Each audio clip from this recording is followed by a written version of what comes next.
सभी भक्तजनों को जय श्री कृष्ण। श्री सुखदेव जी कहते हैं, राजन, जब कुल गुरु शुक्राचार्य जी ने इस प्रकार कहा, तब आदर्शग्रस्त राजा बलि ने एक क्षण चुप रहकर बड़ी विनय और सावधानी से शुक्राचार्य जी के प्रति यूं कहा। राजा बलि ने कहा, भगवान, आपका कहना सत्य है।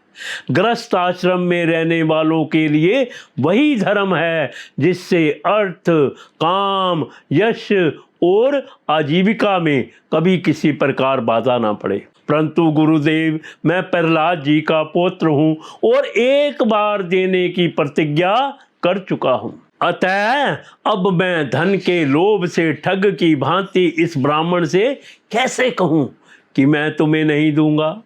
इस पृथ्वी ने कहा है कि असत्य से बढ़कर कोई अधर्म नहीं है। मैं सब कुछ सहने में समर्थ हूँ, परंतु झूठे मनुष्य का भार मुझसे नहीं सहा जाता। मैं नरक से, दरिद्रता से, दुख के समुद्र से, अपने राज्य के नाश से और मृत्यु से भी उतना नहीं डरता जितना ब्राह्मण से प्रतिज्ञा करके उसे धोखा देने से डरता हूँ। इस संसार में मर जाने के बाद धन आदि जो वस्तुएं साथ छोड़ देती हैं, यदि उनके द्वारा दान आदि से ब्राह्मणों को भी संतुष्ट ना किया जा सके तो उनके त्याग का लाभ ही क्या रहा।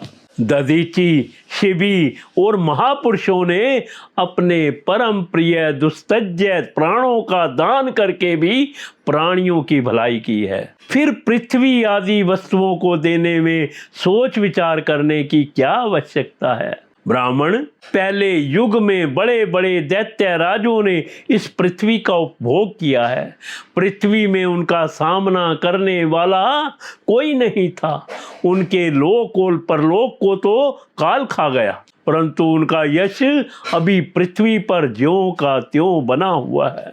गुरुदेव, ऐसे लोग संसार में बहुत हैं जो युद्ध में पीठ ना दिखाकर अपने प्राणों की बलि चढ़ा देते हैं, परंतु ऐसे लोग बहुत दुर्लभ हैं जो सत्पात्र के प्राप्त होने पर श्रद्धा के साथ धन का दान करें। गुरुदेव, यदि उदार और करुणाशील पुरुष अपात्र याचक की कामना पूर्ण करके दुर्गति भोगता है तो वह दुर्गति भी उसके लिए शोभा की बात होती है।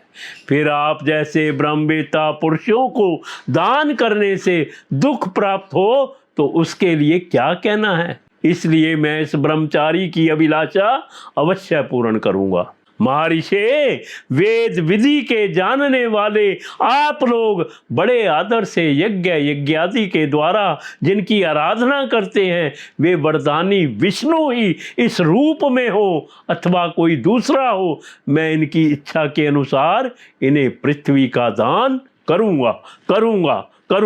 यदि मेरे अपराध ना करने पर भी ये अधर्म से मुझे बांध लेंगे तब भी मैं इनका अनिष्ट नहीं चाहूँगा, क्योंकि मेरे शत्रु होने पर भी इन्होंने भयभीत होकर ब्राह्मण का शरीर धारण किया है। यदि ये पवित्र कीर्ति भगवान विष्णु ही हैं तो अपना यश नहीं खोना चाहेंगे। अपनी मांगी हुई वस्तु लेकर ही रहेंगे। मुझे युद्ध में मारकर भी पृथ्वी छीन सकते हैं, और यदि कदाचित ये कोई दूसरे ही हैं तो मेरे बाणों की चोट से सदा के लिए रणभूमि में सो जाएंगे। श्री सुखदेव जी कहते हैं, परीक्षित, जब शुक्राचार्य जी ने देखा कि मेरा यह शिष्य गुरु के प्रति अश्रद्धालु है तथा मेरी आज्ञा का उल्लंघन कर रहा है, तब देव की प्रेरणा से उन्होंने राजा बलि को श्राप दे दिया। यद्यपि वे सत्य, प्रतिज्ञ और उदार होने के कारण श्राप के पात्र नहीं थे। शुक्राचार्य जी ने कहा, मूर्ख, तू है तो अज्ञानी, परंतु अपने को बहुत बड़ा पंडित मानता है। तू मेरी अपेक्षा करके गर्व कर रहा है। तूने मेरी आज्ञा का उल्लंघन किया है, इसलिए शीघ्र ही तू अपनी लक्ष्मी खो बैठेगा। राजा बलि बड़े धर्मात्मा महात्मा थे। अपने गुरुदेव के श्राप देने पर भी वे सत्य से नहीं डिगे।